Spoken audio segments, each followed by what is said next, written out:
City India news, महाराष्ट्रातील लोकप्रिय news channel.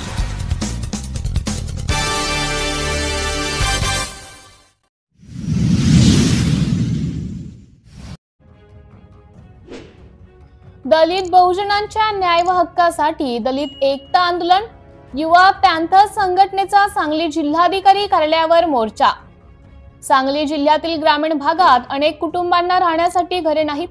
जागा नावावर नोंद नसलेले घरकुल योजनेचा लाभ घेता येत नाही। पूरपट्ट्यातील कुटुंबियांना अतिवृष्टीच्या काळात पुनर्वसनाची आवश्यकता आहे। घरकुलासाठी मिळणारे अनुदान अपुरे आहे, म्हणून या व अन्य मागण्यांसाठी दलित एकता आंदोलन, युवा पॅंथर्स महाराष्ट्र राज्य संघटनेचे संस्थापक अध्यक्ष अशोकराव गायकवाड यांच्या नेतृत्वाखाली सांगली जिल्हाधिकारी कार्यालयावर भव्य मोर्चा काढण्यात आला। मोर्चातील प्रमुख मागण्या अशा आहेत: घरकुलासाठी पात्र लाभार्थ्यांना मिळणाऱ्या अनुदानात ग्रामीण भागात ₹1,00,000 व शहरी भागात ₹2,00,000 वाढ होऊन मिळावी। पात्र असूनही जागा नसलेल्या लाभार्थ्यांना जागा खरेदी करण्यासाठी अनुदान देण्याकरिता प्रशासनाकडून कॅम्प लावून प्रस्ताव सादर करून घ्यावेत। घरकुलासाठी पात्र लाभार्थी गायरान, गावठाण अथवा महाराष्ट्र शासनाच्या जागेत राहत असल्यास सदर जागेत नोंदणी होऊन त्याच ठिकाणी घरकुलाचा लाभ देण्यात यावा।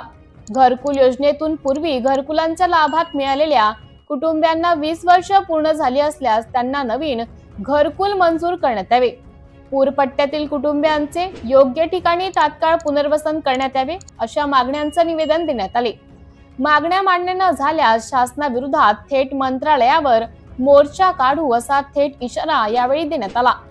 यावेळी दलित एकता आंदोलन, युवा पॅंथर्सचे राज्य उपाध्यक्ष सुनील मोरे सर, सांगली जिल्हा ग्रामीणचे अध्यक्ष योगेश वारे, जिल्हा सरचिटणीस प्रकाश वाय दंडे, तासगाव तालुका अध्यक्ष संजय रास्ते, कवठे महाकाळ तालुका अध्यक्ष पांडुरंग ठोबरे, सोशल मीडिया प्रमुख माधुरी मोरे, जिल्हा नेत्या दीपमाला काबळे आदींसह संघटनेचे पदाधिकारी व कार्यकर्ते उपस्थित होते।